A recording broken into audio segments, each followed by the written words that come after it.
அன்பு நண்பர்கள் அனைவருக்கும் வணக்கம். நான் உங்கள் ஸ்ரீ ஆண்டாள் வாசனு துரைசாமி. ஒரு நண்பர் எனக்கு ஃபோன் பண்ணி கூப்பிட்டுருந்தார். சார் இந்த மாதிரி நான் ஒரு இடம் இருக்குது, நான் நிறைய இடம் பார்த்தேன். ஆனால் எந்த இடமும் பார்த்திங்கன்னா எனக்கு வந்து ஏதோ தப்பு தவறுலாம் வருது.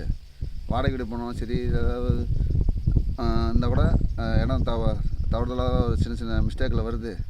அது எப்படி சார், என்ன சார் பண்ணுறது, என்ன சார் பிரச்சனை அப்படின்னு கேட்டார். அப்போ சொன்னேன், சார் நான் உங்களை கூப்பிட்டோம்னா நீங்கள் வந்து பார்த்துட்டு அதை கரெக்டாக சொல்லிடுவீங்களான்னு நான் கேட்டேன். அவர் கேட்டார் என்னைய. அப்போ நான் என்ன சொன்னேன்னா, சார் உங்களுடைய ஜாதகம் மட்டும் அனுப்புங்க, கரெக்டாக தான் நான் பார்க்கணும் அப்படின்னு சொன்னேன்.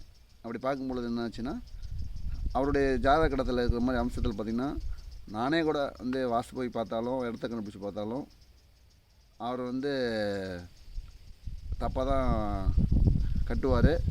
தவறான அமைப்பில் தான் இருக்கும், வாஸ்து தவறான அமைப்பில் தான் இருக்கும். அதை சரி பண்ண முடியாது.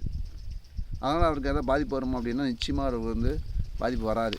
ஏன்னா அந்த கடத்தில் இருக்கிற அம்சத்தை பொறுத்த வரைக்கும் அவங்க இருந்துச்சுன்னா அவங்க வாஸ்துப்படி தான் தவறாக தான் அமையும், வீடோ இடமோ. அதாவது என்ன சொல்கிறேன்னா, இப்போ ஒரு தெருக்கூத்து தப்பாக இருக்கும், அல்லது வந்து அந்த இடம் வந்து ஒரு பக்கம் இழுத்துருக்கும், இந்த மாதிரி அமைப்பில் இருக்கும், நிச்சயமாக இருக்கும். இது வந்து அதனால் அவங்களுக்கு வந்து பாதிப்பு வருமா நிச்சயமாக வராது. ஏன்னா அவங்களுக்கு மட்டும் வராது, அந்த அமைப்பில் இருந்துச்சு, அந்த ஜாதகத்தில் அந்த அமைப்பு இருந்துச்சுன்னா. அப்படியே அது என்ன அமைப்புனா,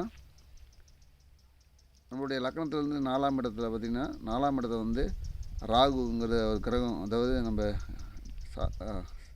நிலக்கிரகம் சொல்லக்கூடிய ராகுன்னு சொல்ல முடியும். அந்த ராகு வந்து அந்த 4ஆம் இடத்துல உட்காந்துருந்தாலோ, அல்லது 4ஆம் இடத்தை பார்த்தாலோ, 7ஆம் பார்வையாலோ அல்லது 3ஆம் பார்வையாலோ பார்த்தாலோ அவங்களுக்கு வந்து பெரும்பாலும் 7ஆம் பார்வை தான் மிக பவர்ஃபுல்லானது. ஸோ 7ஆம் பார்வையாக பார்த்தாலோ அவங்களுக்கு வந்து அந்த அமைப்பில் தான் அவங்க வீடே கிடைக்கும், வாஸ்து தவறுள்ள இடம் தான் கிடைக்கும்.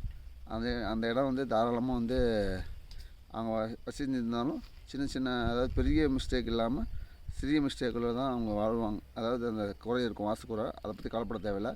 தாராளமாக அதாவது வீடு கட்டி இருக்கலாம், அவங்களுக்கு ஒன்றுமே பண்ணாது. நன்றி, வணக்கம்.